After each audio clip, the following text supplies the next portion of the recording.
Parlement, barrer la voie à la vie chère. Le président du Sénat a invité les sénateurs à soutenir le gouvernement dans la recherche des solutions à la hausse des prix de certains produits. C'était à l'ouverture de la deuxième session ordinaire, ce 7 juin 2022. La vie chère préoccupe les sénateurs.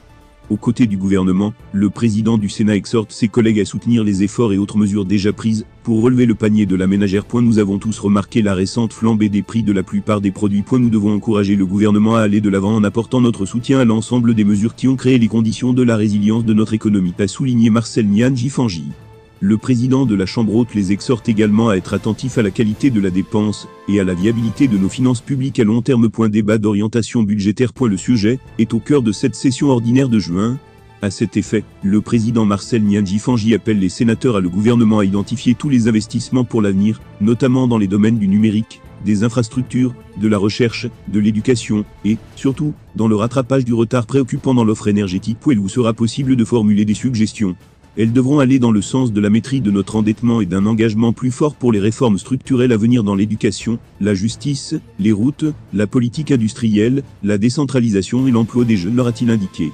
Il s'agit là d'une invitation à contribuer efficacement à la définition du cadrage macroéconomique, afin d'accompagner au mieux les politiques du gouvernement pour le prochain exercice. Hommage aux forces de défense. Le président du Sénat a salué la bravoure de l'armée qui a libéré le 30 mai 2022 de nombreux otages, parmi lesquels la sénatrice RDPC Régina Mandiabatibo, région du Sud-Ouest.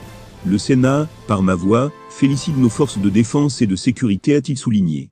Il a saisi l'occasion pour dénoncer la violence entretenue dans les régions du Nord-Ouest et du Sud-Ouest par des bandes de terroristes et de hors-la-loi dont les commanditaires sont réfugiés à l'étranger. Nous soutenons les pouvoirs publics dans les actions menées en vue d'un retour durable de la paix et de la sécurité dans ces régions et les encourageons à intensifier les actions diplomatiques et les procédures judiciaires à l'encontre de ceux qui, depuis l'étranger, orchestrent ces actes odieux et barbares, a-t-il relevé. Le Premier ministre et d'autres membres du gouvernement. Pendant cette plénière d'ouverture, le Sénat a observé une minute de silence en la mémoire de Amadou Paul, secrétaire au bureau du Sénat, décédé le 15 mai 2022, et à Marcel Sourou Tokpanou, époux de la doyenne d'âge, Isabelle Tokpanou, décédée le 24 avril 2022.